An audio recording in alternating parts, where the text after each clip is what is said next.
I want to do XYZ in cash flow, like $10,000 in cash flow. That's a term that I often hear. What are the step-by-step things that you need to do to get to those $10,000? Okay, then if you reverse engineer it, for $10,000 at, $200 a door, then maybe I need 50 doors, right? So 50 doors, how do I get to 50 doors? Well, each door, I probably need $100,000 to do a burr and recycle the cash. Okay, then how are you going to get to the $100,000? Okay, I need to talk to 10 people to raise private capital, and maybe one of them will say yes. Like, write all of those down and focus on those are leading measures, the things that you can control. Like lagging measures, whether you get $10,000 or $8,000, or whether you get one house or 20 houses, it's a direct result of the action that you've taken. That's not the end goal. The goal is for you to focus on what you can control and work on those consistently day in and day out. Hi, and welcome to the Real Estate Way to Wealth and Freedom podcast, episode 380. Hey, welcome back. I'm your host, Jacob Ayers. Thanks so much for tuning in to this week's episode. I'm so glad you're here. This week's guest is my good buddy, Bo Kim. Bo is an accountant turned real estate investor. He lives in California and he's been amassing rental properties across the Midwest for several years now, having accumulated a portfolio of 63 rentals and counting across markets like Indianapolis, Kansas City, and Little Rock. Today's conversation was really great with Bo. We talked about how he got started investing in real estate with a W-2 job, out of state, across the country, all of those things. It's a great conversation, so I'm excited to dive right into it. Let's go ahead and do just that. Here we go. All right, today, welcome on the show, my good buddy, Bo Kim. Bo, it's been such a long time coming. I am super excited to have you on the show. Welcome to the podcast. Thanks for having me on, Jacob. Really excited to share my journey with your listeners. Absolutely. It's going to be fun. Bo, you've got an exciting journey and I want to get into all of that. But lately I've been kind of putting a spin on the show and I want to start with your reason why. So let's start there. Tell us about, why you do what you do, what drives you, what motivates you. Let's kind of lay the groundwork from there. Yeah, so for me, it's really about the passive income and the time freedom that real estate investing gives me.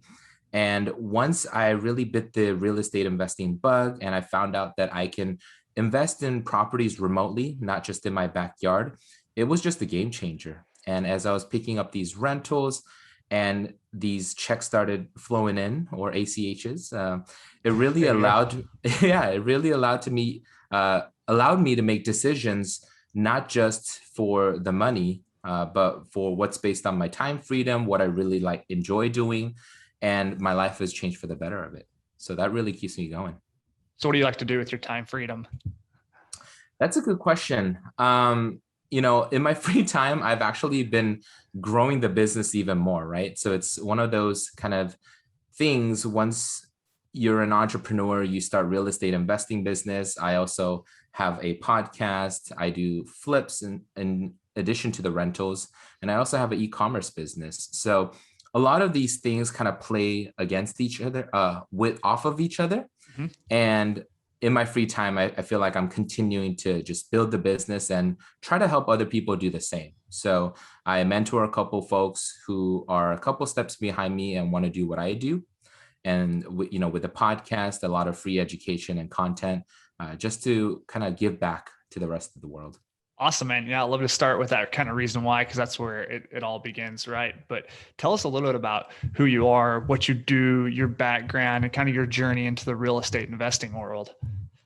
Yeah, so, my name is Bo, and I currently work as a software implementation manager. I have a full-time W-2 in Southern California, and I've been doing that for the past 2 years. Prior to that, I worked in 7 years in the accounting and audit industry. So my background is in finance and accounting, and I wanted to do something different. So I joined this startup in sunny Southern California and have been loving it ever since. So that's my day job.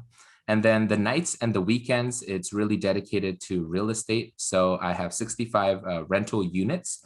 Holy cow, man, you are growing like crazy. Yeah, it is definitely snowballing. Congrats. Which we can definitely. That is really impressive. Thank you.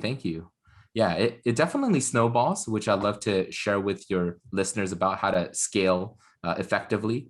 And I also do fix and flips. So ever Yeah. since COVID hit, I usually like to hold everything. I don't like to sell just because, as you know, Jacob, real estate, you want to buy and just wait and Yeah. ride it out.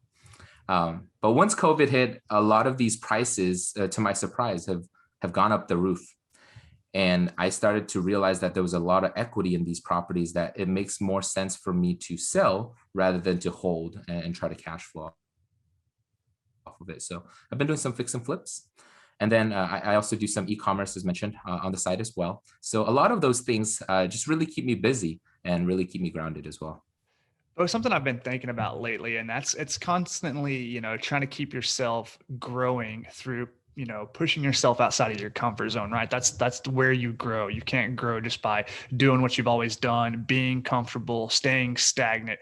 And that's kind of a tough thing, as ironic as it sounds to do, because you have a comfortable life, you live in a beautiful location, you've got a good day job, you could easily just coast, live your life, go to happy hours, hang out with your buddies, work your high paying, or at least great paying job, and live a moderate life, right? But you choose to kind of push that extra mile, invest in cash flowing real estate, building these businesses, got these high side hustles going. So, why are you doing that? And kind of talk to that aspect.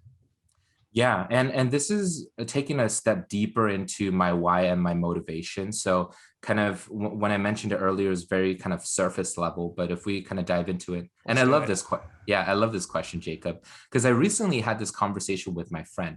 So my friend and I were talking, we were both in college together, and we weren't A class students by any means. Like he and I, we were just joking around after graduating from high school.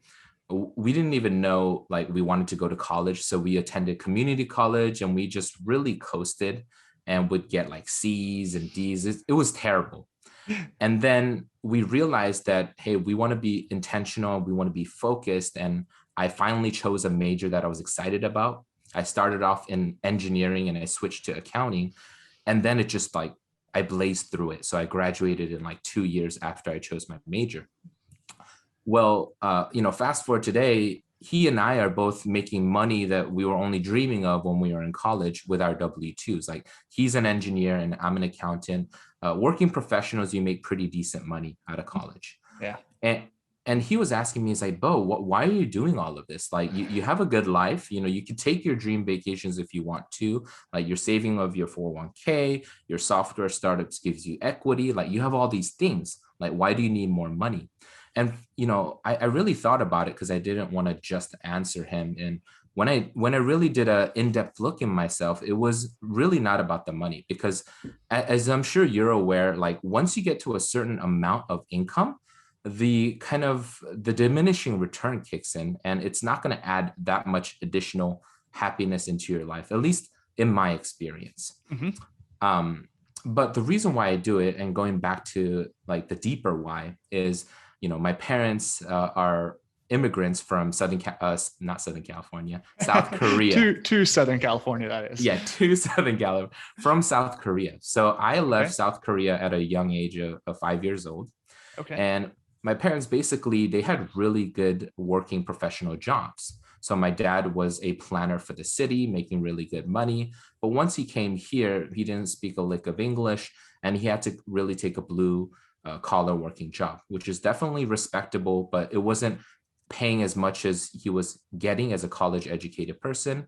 And he just had to work like 10, 12 hours a day. Yeah. Now, that is your typical immigrant story. And it really ingrained in me the hard work ethic. And when you're given an opportunity, you need to make the most of it.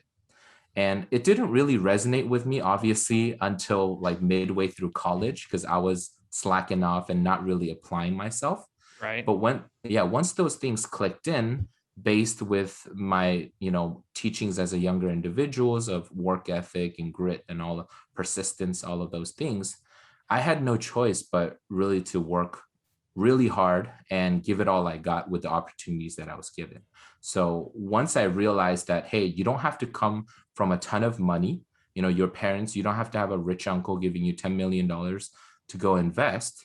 Like I can start doing these little burrs, get, those base hits, and then use private money, commercial financing, other people's money and time and knowledge to scale up my business.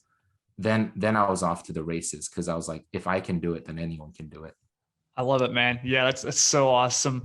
Tell us about, your kind of foray into the real estate investing world. How'd you get started? What did your first deal look like? Tell us, take us back to the beginning. Oh man, this is a good one, because I'm going to preface it with this for your listeners. I've only lost money once in real estate, and it is my first property. Go ahead and get it out of the way right there, right? Yeah. So in terms of how I got started, it was by house hacking. So I bought a 3-bedroom, 3-bath townhouse in Southern California. It was a new construction build, and I got super lucky. So this is back in late 2016, early 2017, when prices were still reasonable. It's not, the craziness that it is today. And I bought it with only 5% down, conventional. And prior to that, for some reason, I thought you always had to have 20% down.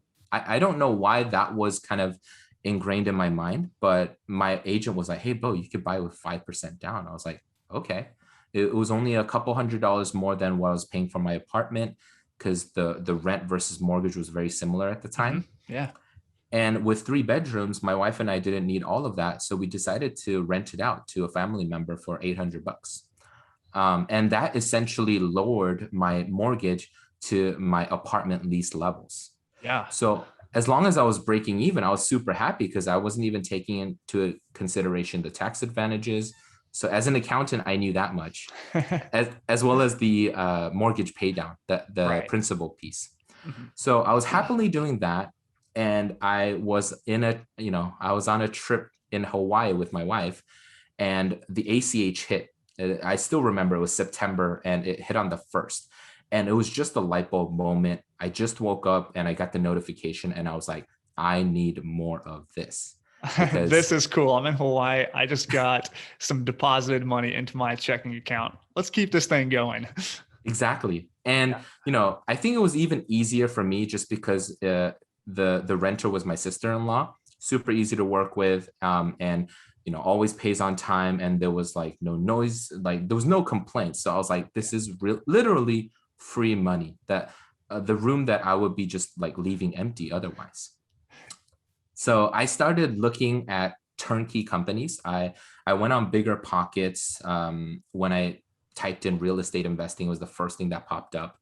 And I started to attend some of those free webinars, and it really got me thinking, hey, I don't have to buy in Southern California where the landlord laws aren't as friendly. Mm-hmm. I can invest out of state. So I kind of made a short list of the 15 or so metro areas that I wanted to invest in for cash flow. And I had very specific criteria. I wanted the rent to value ratio to be a certain amount. I wanted the cash flow to be a certain amount. I wanted like a 3-bedroom, 1-bath in certain suburb locations.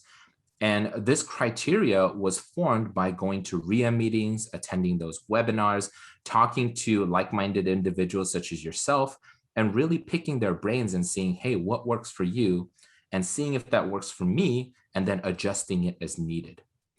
And then once I had those metro markets, I then called these turnkey companies, and I eventually landed on my first one in Kansas City. And, that's the one that I lost money on, and I could dive more deep into it if you'd like me to. Yeah, sure. Let's talk about that, because I'm sure you had a lot of trepidations, a lot of fears. You're living in Southern California. Yeah, you've got this house hack under your belt, but you're no bona fide full-time real estate investor by any stretch of the imagination. You go out, you buy a turnkey rental property across the country. Your friends and family are probably like, Bo, have you ever even been to Kansas City? Can you point at it on a map? Like, what's going on here? So yeah, let's dig into those details.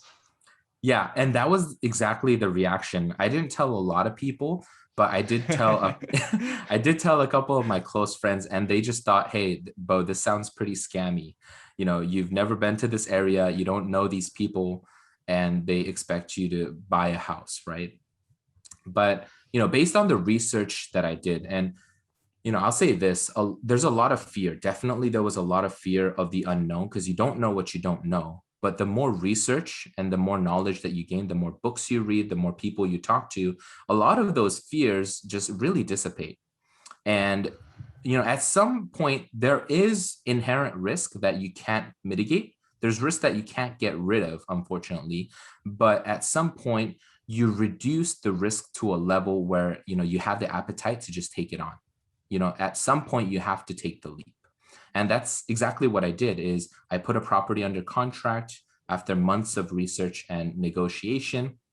And it was a 3-bedroom, 1-bath in Kansas City that was on sale for, I believe, 75. And I talked them down to 66 Okay, because nice. yeah, a lot of people were like, Bo, you make money in real estate when you buy. So I wanted to be a good steward of my money. And I got a great deal at 66 because I noticed that property has just been sitting there for a long time.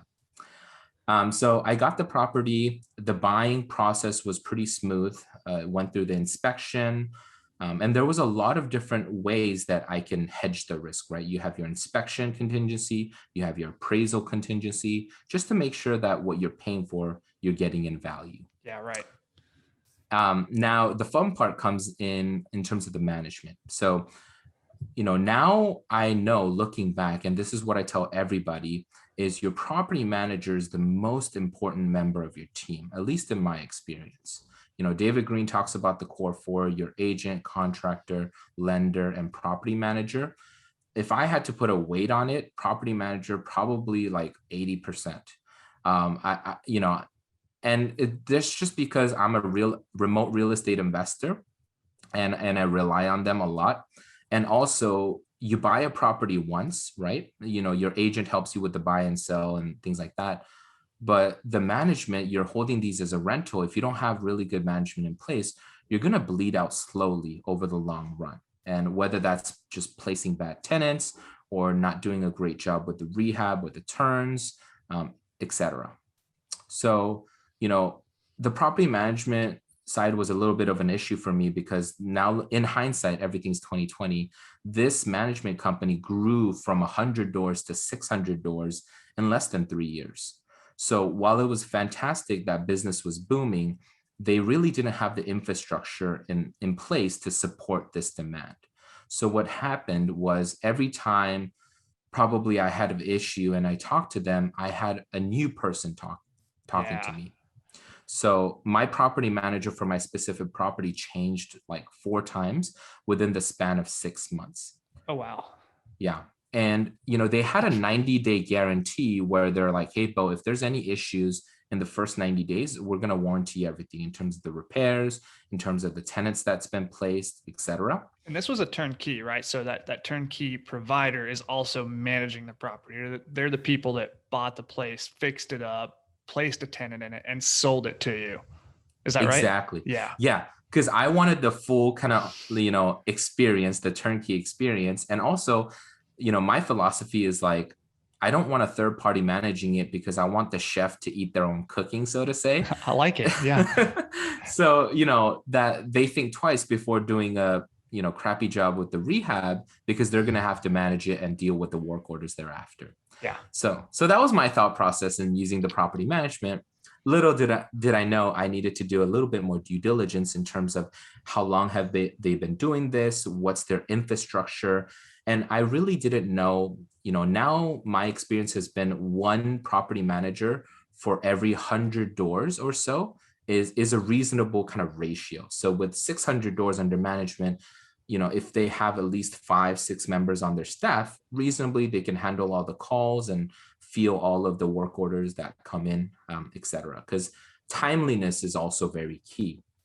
Well, they only had 3 people on staff at the time. And I believe they were just overwhelmed because after month 3, which is the 90-day warranty period was over, I started getting a slew of work orders and the tenants stopped paying rent.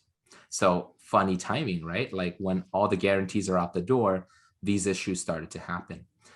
And you can imagine like sitting there on a Friday evening trying to go on date night with my wife and I get like 5 different work orders on my email. It just really ruins your weekend.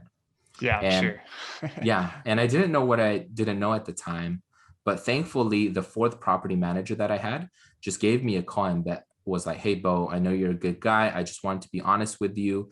The tenants that are currently in your place, they have a prior eviction on their record, as well as they only make $1,400 a month.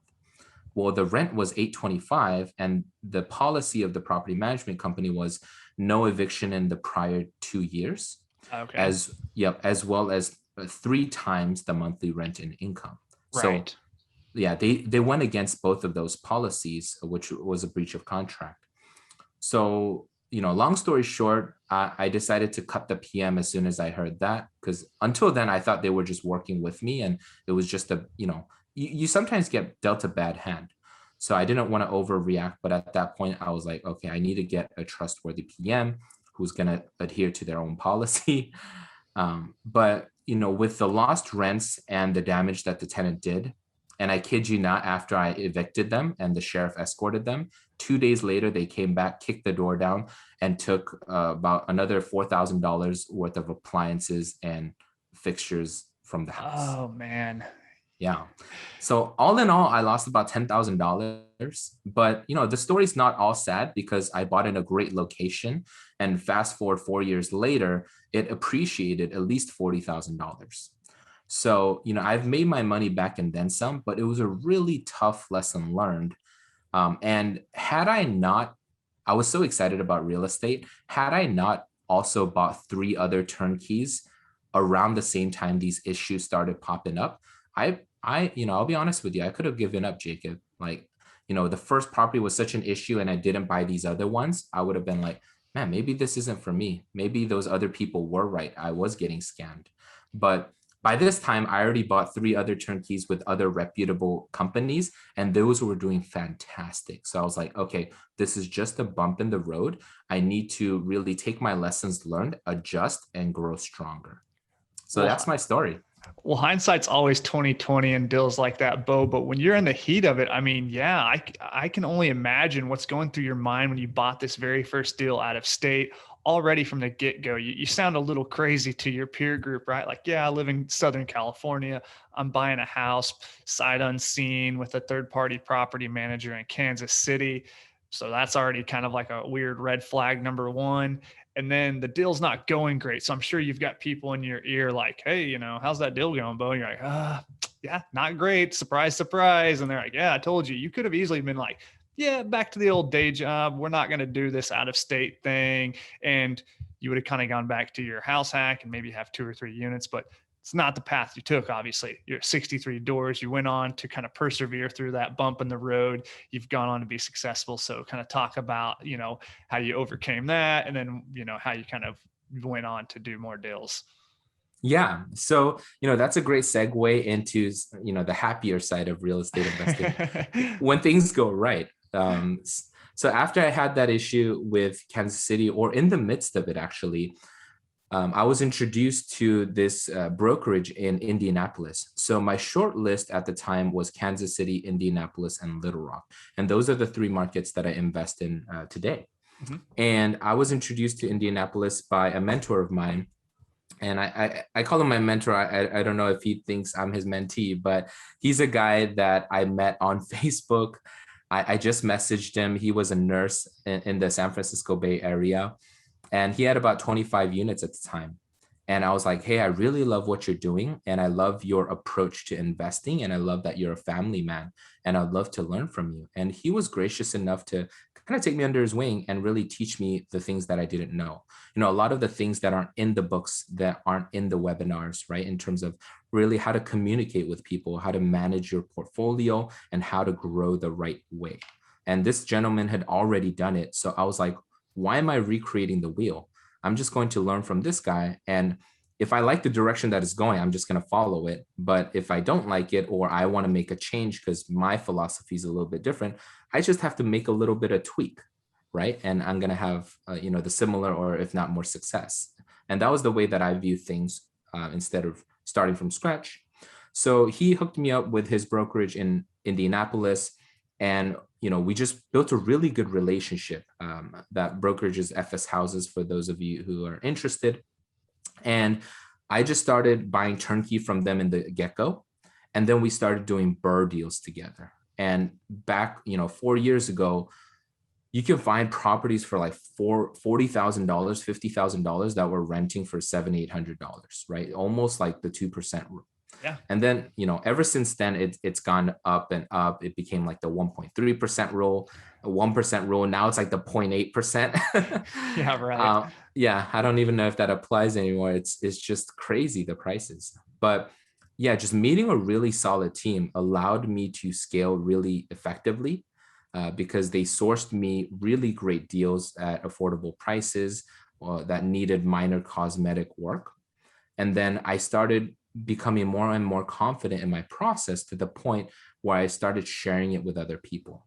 And a beautiful thing happened when I started sharing with other people without even, trying to get anything out of them, right? It's like, you're so excited about something. Like, imagine like I don't know, $500 Apple Watch is on sale for $50 just because they bought too much inventory or something crazy like that. You probably want to tell all your friends and family, right? It's like, hey, go get that Apple Watch for $50. You Right, always right. wanted it. I did the same thing with real estate. I was like, hey guys, like, I'm the guinea pig, and I've already bought 5 rentals and it's really working for me. If you guys are looking for cash flow and passive income, this might be a good opportunity. And naturally, a lot of people have questions. So I took the time to, just help them and be a resource. And then some of these other people, they're like, hey, Bo, I do have, disposable income. I have money, but I don't want to be as active as you are. Would you like to take my money and, invest it for me?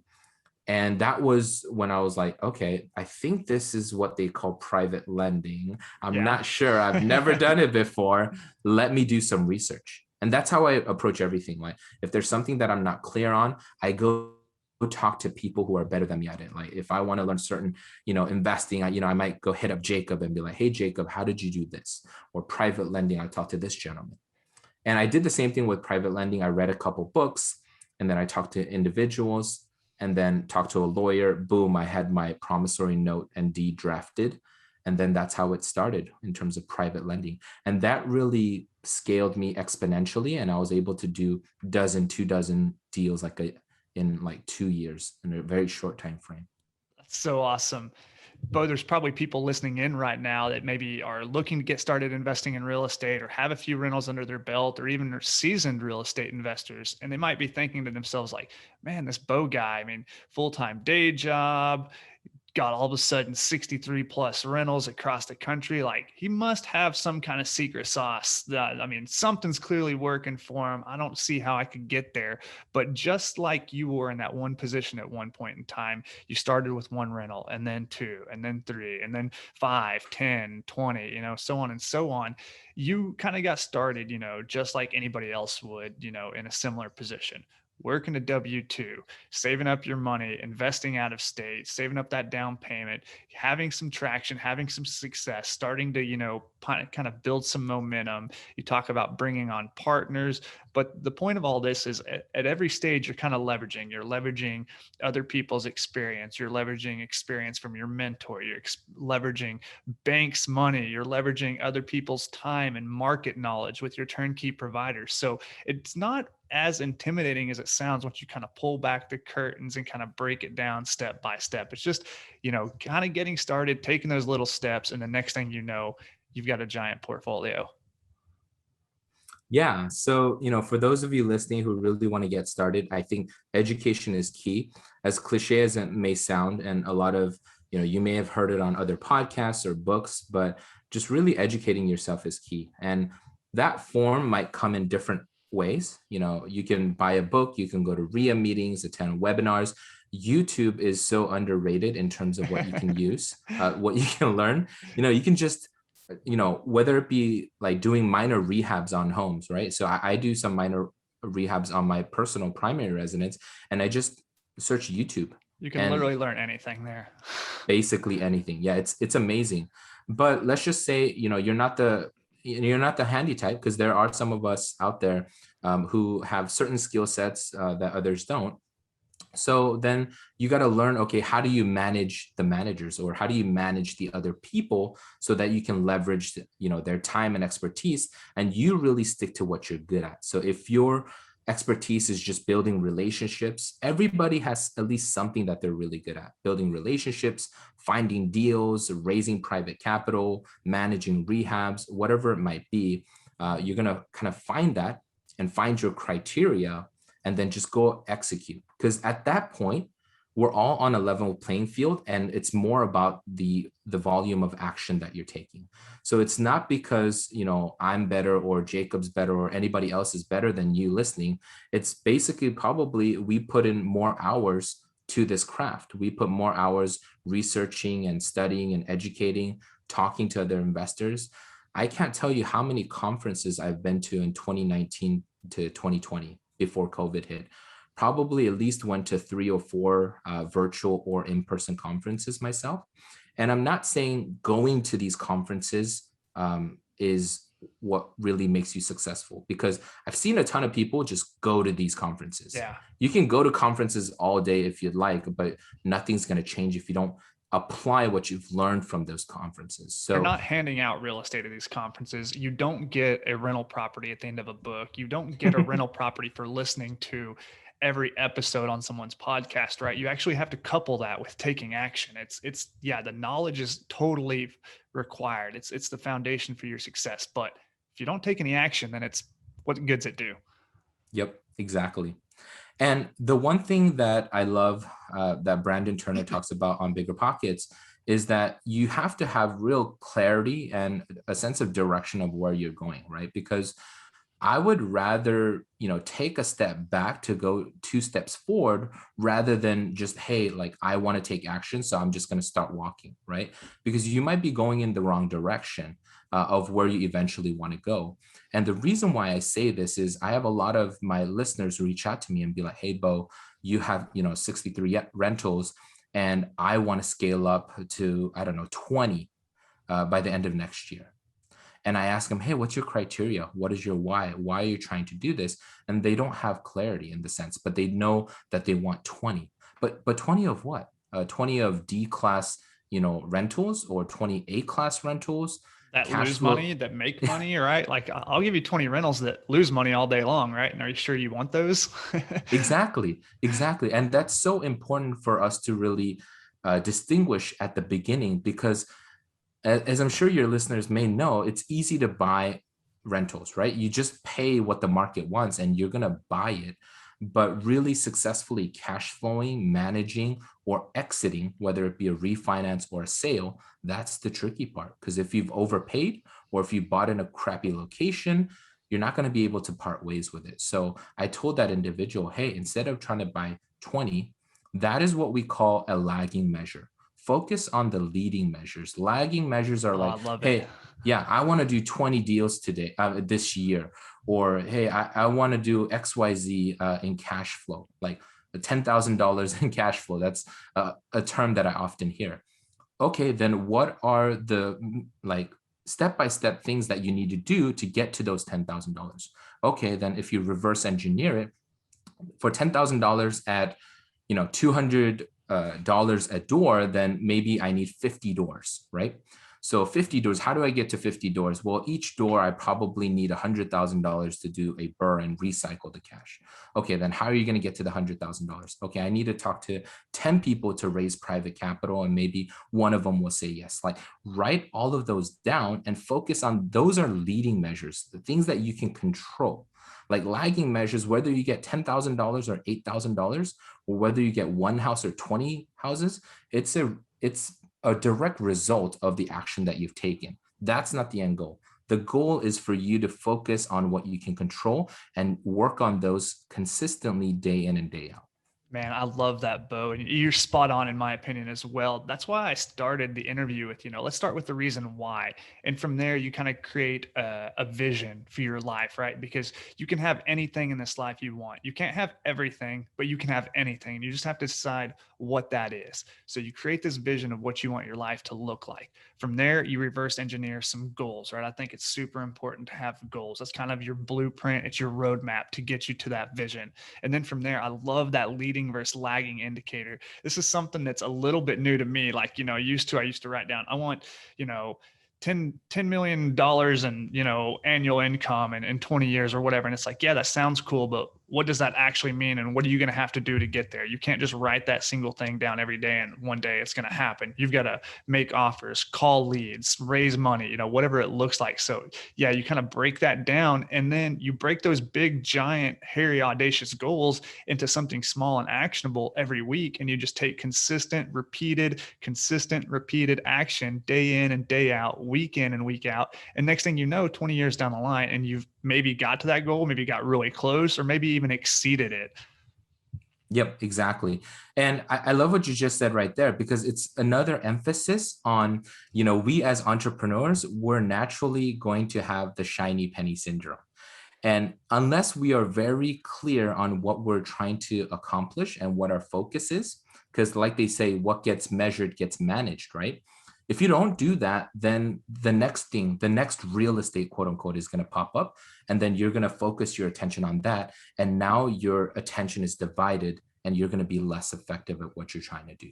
So it's another reason that you really want to gain clarity and start by kind of focusing on your why and your goals before you even start just heading towards them. Oh, you and I aren't the only people to have one day have sat in our cubicle at our day jobs and thought, man, I'd really like some additional side income. I really am interested in real estate, or I want to start this new side hustle, whatever it is. What do you think separates somebody like you from somebody who's never kind of taken that first step, or is still maybe thinking about that next shiny penny, or, looking at that next, whatever it is, maybe investing in cryptocurrency or whatever that might be? What do you think separates someone from like yourself to someone who maybe just hasn't taken that step? Ooh, that's a great question. I think, I don't know if you'll agree with me on this terminology here, but I think it's pain. And, pain or stress or whatever you might call it, where you're saying, hey, I'm not comfortable with where I'm at right now. I don't like where I'm at right now, and I want to do something else. Now, there might be perfectly happy individuals who, let's just say, they all their life, they wanted to be a doctor, let's just say. And, they put their hours in school and they finally become a doctor. And they're every day, if they can look in the mirror and be like, hey, this is exactly what I wanted to do. I want to save lives. And this makes me happy. Then, that's great for you. Right. But there's also, maybe there's another doctor who'd be like, okay, I thought this was what I wanted, but I actually have to work 80 to 90 hours a week. I'm on call. I'm not being, able to spend my money. I have a lot of student debt and I want some passive income because my taxes are like 40% in California. Then there is that pain. That's that pain that I was talking about. Then you eventually look at other sources where you can kind of get rid of that pain. So for me, it was, working the W-2 job. It was very similar. As an accountant, you work 60, 70 hours a week, especially during the busy season. And I was just like, there's got to be more. I really like to travel. I love spending time with my family, but I was traveling for business, not the Hawaii traveling for business, at least 40% of the year. Yeah. And while the miles were good and I racked up a lot of points, it was very painful. And my wife, bless her heart, she didn't say anything for the first 3 years. And the third year, she was like, hey, Bo, is there any way that you can reduce some of your business travel? And I was just like, why am I doing all of this? I'm doing it for her. I'm doing it for my family. But if my family isn't happy with my, work-life balance, what am I doing all this for? Right. Just make money for the man. So that was painful for me. And I started to, thankfully, around the same time, I had the house hack and I was looking for, remote real estate investing. So really the stars kind of aligned for me, but I also put in the work in terms of educating myself and then ultimately taking the leap of faith. Now, I can say this with conviction just because when I was looking for my first turnkey, there was a meetup on Bigger Pockets in San Diego. And I drove from Orange County to San Diego, which is about 2 hours, 2.5, give or take. And there was a guy also in accounting sitting right next to me. And he and I, we had similar backgrounds. So he and I talked about, hey, are you going to buy that turnkey? I was nudging him on the shoulder. And he was like, Bo, are you going to buy the turnkey? And I was like, yeah, I think I'm going to buy it. And you know, as crazy as it may sound, he and I connected like 3 years later on LinkedIn through a mutual friend. They met and they were talking about me. And he reached out. He's like, "Hey, Bo, like, how's your real estate investing going?" And I was like, at the time, I was like, "Hey, I have like 40 units or something." And I was like, "Hey, did you end up buying anything?" And he's like, "No, I'm still thinking about it." And Oh that's not, man, why? Come yeah, on. You just want to like shake those people and be like, just take action, you know? yeah, and that's not, simply a knock on him, but it's You're just right. us in general. Like, I think I could, it's just, I could have been that person as well. Like, had I not decided to, okay, I'm just going to go with it. If I lose my, 20%, which was roughly about what, $20,000, then it's a huge lesson learned and I won't make a similar mistake again. So I was willing to risk that because there was so much potential and so much upside. Now, for whatever reason, the other guy decided not to. And, he may regret it later on. 4 years later, the prices have skyrocketed and it's harder to get into, and everybody else is now trying to do it. There's much more competition. And then life circumstances change, right? And this is where the snowball is really, really crazy because right now I can quit my W-2 job and be financially independent. I might not have the exact lifestyle I want because I don't want lean fire. So fire, your listeners might know, is financial independence, retire early. Yeah. There's a lot of people who, as soon as your expenses hit your passive income, is like, hey, I'm done. But at what cost, right? Do you have to Yeah. live off of $30,000 a year? I could totally retire right now, live off rice and beans, buy a two-man tent, and I could retire for sure. Absolutely. But maybe not the lifestyle I want just yet. Exactly. So, I want, what some of you guys call a fat fire. So I want Yeah. to take those vacations. I still want to own my primary residence. I want to, drive my Teslas, right? And the snowball is really amazing because while it gives me the freedom to, not work anymore if I don't want to, and then I just have to cut back on my expenses a little bit. But because I have this supplemental income, I tell my wife, it's like we have another family member who doesn't, eat, breathe, or take any space in our house, but just brings in income. Isn't this amazing? And she was just laughing about it. But it really allowed me to make significant life changes. And we were talking about this offline, Jacob, is I got to change jobs, change careers. I took a path from my accounting and finance. I joined a software startup. And, this has so much more potential than what I was doing previously because, as a startup, depending on the funding and how it grows, if we go public, like there's so many things that I can learn and grow with the company that I was able to take this opportunity and this risk because I have the passive income. If I didn't have that, I would have had to think multiple times and maybe I wouldn't have taken the offer just because I want something that's more secure and safe. That's human nature, just to, not change and be uncomfortable. But the more and more you do things like this, it allows you to take those challenges, just like how I think Scott was an analyst for Bigger Pockets. He just reached out to Josh Dorkin and be like, hey, I want to work for you guys. And now he's the CEO, right? Within a couple of years. And he really lives and breathes what he talks about in his book, Set for Life. And I just wanted to plug that in there because that book also changed my life. Yeah, that's a great book. Yeah, some of the principles that are taught in there is just mind shifting of you really break from the traditional norms. Until I met real estate and some of those books, I was just like, okay, I'm just going to grind it out in my accounting CPA firm. And then maybe if I work hard for 12 to 15 years, they'll appreciate me and maybe I'll become a partner and enter the 1%. But at what cost? I'm looking at these partners and they're working so many hours. A lot of people of them are divorced. They're not with their families. They're not able to kind of enjoy life. So yeah, like real estate has done wonders for me in that regards. And it's allowed me to make those changes that otherwise I would not have been able to.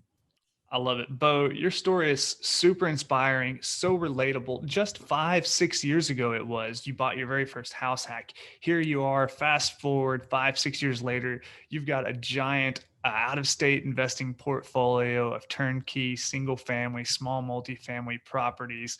You're on your way to financial freedom. You're doing awesome. You're giving back to people. You're helping others come along this journey. It's just so cool, very relatable. You know, if somebody's out there listening in and thinking, man, I really like where Bo's at. Well, you can very well find yourself where you are yourself, Bo, by just taking action, getting started. And it's just a testament to what you're doing. So yeah, thanks so much, man. It's been an awesome, having you on the podcast, talking with you. As we're wrapping up here, we end every one of our episodes with a lightning round, just a fast series of questions we like to fire at our guest. Are you up for it? Let's do it. All right. The first question is, what was your biggest hurdle getting started investing in real estate? And then what did you do to overcome that? Yeah, and we talked about this earlier. It was the fear of the unknown. So I didn't know what I didn't know. And being an accountant, I'm risk adverse. I'm very adverse to risk. And just breaking out of that shell and talking with other investors and educating myself had allowed me to overcome that fear. I love it. Bo, do you have a personal habit that contributes to your success? Ooh, that's a good question. I would say my personal habit is not having any downtime. And some people might not agree with this because sometimes you want to just lay on the sofa and just like relax all day. But I'm very intentional with my blocks of time. I'm not like, 15-minute blocks, like I got to do some little thing, but at least like 30 minutes and 1 hour increments. I try to fill my day with very intentional steps. And then like if I want to relax from 8 to 10 p.m., I'm going to block off that time as well. And it really allows me to organize my day and get a lot of things done. That's cool. And I'm sure like, when you block out time for downtime or block out time for travel, you don't feel guilty about then taking that time, right? Because sometimes I feel the same way, like, oh, I'm taking a little downtime here. I'm going to, eat dinner and watch a TV show with my fiance or something. I'm like, should I feel guilty about this? Well, no, because I just spent the past 14 hours today totally, 100% dedicated to my work and my craft. So yeah. Yeah, no, definitely enjoy your Netflix. And to clarify, when I meant downtime was in the past, I would just like lay on the sofa all Saturday, just watching YouTube and Netflix. And then I would regret, I was like, I had so many things to do. So still continue to enjoy your YouTube and Netflix. I love, comedy shows on Netflix, but just be a little bit more intentional, like, hey, block off these 2 hours to enjoy whatever you want. And the other time, let's make sure you get things done. Love it. Bo, do you have an online resource you find valuable in your day-to-day? Yeah, two things. Stessa, definitely for all of my bookkeeping. I am such a Stessa fan. Yes. Oh yeah, it's amazing. I love Stessa. And they're continuing to grow and enhance because they recently got acquired. They have good funding and good backing. So you're going to continue to see a lot of improvements. Tell us about what Stessa is really quick. Yeah, Stessa. So it's actually assets spelled backwards. That's the name of the company. Dude, I did not know that. Yeah, it is. And I feel like I'm a spokesperson for Stessa, but I thought I was, but I didn't know that much. So bookkeeping. So if you historically use QuickBooks, it's similar functionality, not as robust as QuickBooks in terms of invoicing and payments and all of that. But as a real estate investor, you really don't need all those bells and whistles. But what you really do need is to maintain all your transactions and have a financial statement in terms of your P&L, as well as a dashboard in terms of, hey, when is your tenant lease up? What is your utility information? What's your insurance information? All of that you can keep within one database. So it's been awesome. It has made a world of difference in my tax filing preparation or my tax preparation filing, whatever. But yeah, I mean, like, I used to have to just go through literally a shoebox full of receipts and, Excel it out, okay, I had, X amount percentage or expenses for maintenance and blah, blah, blah. And now it's just there, push of a button, spits out a tax package, send to my CPA, and it's just so easy. Oh yeah. And best of all, it's free, guys. Yeah, if you guys are wondering. That's the best. Okay. What other resource you mentioned too? Yeah, so I love Redfin. So out of all of the different apps, you have, your Redfin, Realtor, Zillow, Trulia, all of those. I love Redfin. I set up different notifications. I probably have about 15 for just the Indianapolis market. So in this area, I want to get notified anytime there's a 3-bedroom, 1-bath from 100 to 200K, because I know I'm going to flip in that area. In this area, I want to be notified anything below 100K because I'm going to do a buy and hold. So I have those notifications. When it pops up, I shoot it over to my realtor because I know within 5 minutes if this is going to cash flow or this is going to be a good deal, just because I've looked at so many properties in the area. Yeah. It's just a numbers game. So I love Redfin. I love it. Awesome. Bo, how about a book recommendation and why? Ooh, Set for Life. I've mentioned it numerous times. It's a really good book. And if you're truly a beginner, it's very cliche, but Rich Dad, Poor Dad, it's really going to prime your mind. And it talks about, things, concepts in parables and stories, which might be a little bit more digestible for the non-book reader. And then, once you read those two, if you need any more recommendations, just hit me up and I'd love to send more your way. I love it. That's Set for Life by Scott Trench, the CEO of Bigger Pockets. Fantastic book. And then the all-time famous classic Rich Dad, Poor Dad by Robert Kiyosaki. So we'll link both of those in the show notes. Bo, last question in the lightning round. If you were to go back and give advice to your 20-year-old self to get started investing in real estate, what would you tell 20-year-old Bo?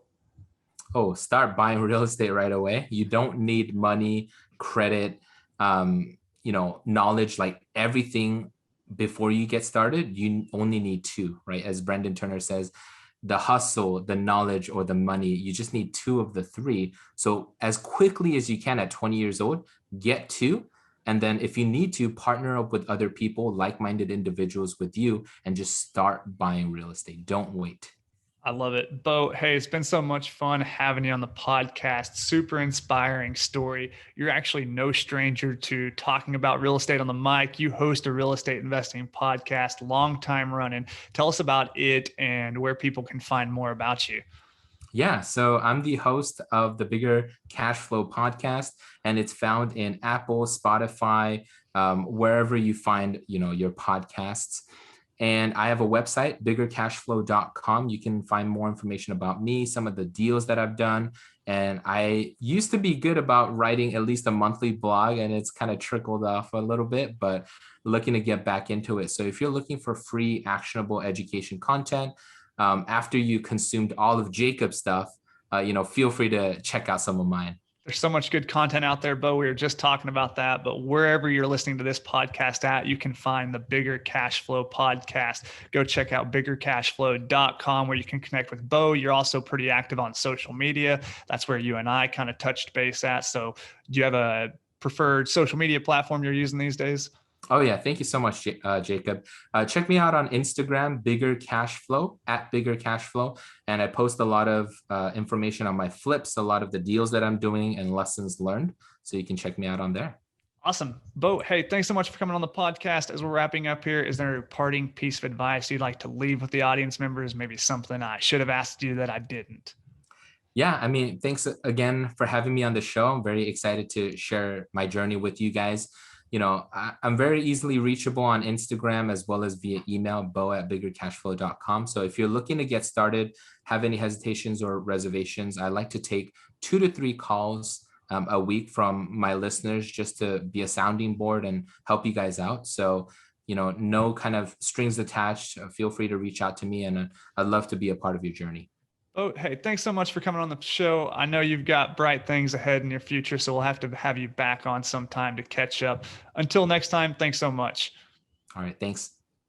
All right, that wraps up this week's episode with our guest, Bo Kim. Hey, I hope you got so much value from that podcast. It's inspiring to hear Bo's story and see how he was able to start investing in real estate out of state, across the country, all with a W-2 day job, just like I'm sure you may find yourself in. So if you find his story relatable or want to learn more about what he's doing, you can connect with him. He hosts the Bigger Cash Flow podcast, and you can reach out to him at www.biggercashflow.com. As always, all of those links are linked in the show notes. For more information and resources, you can go find them there. As always, go check me out at www.jacobayers.com where you can find more about what I'm doing. Until next week, engineer the lifestyle you want. You've been listening to the Real Estate Way to Wealth and Freedom podcast, providing you actionable content to build your real estate empire. Nothing on this show should be considered specific personal, or professional advice. Please consult an appropriate tax, legal, real estate, financial, or business professional for personal advice. The opinions of guests are their own. Information is not guaranteed. All investment strategies have a potential for profit or loss. The host is operating on behalf of the Real Estate Way to Wealth and Freedom, LLC exclusively.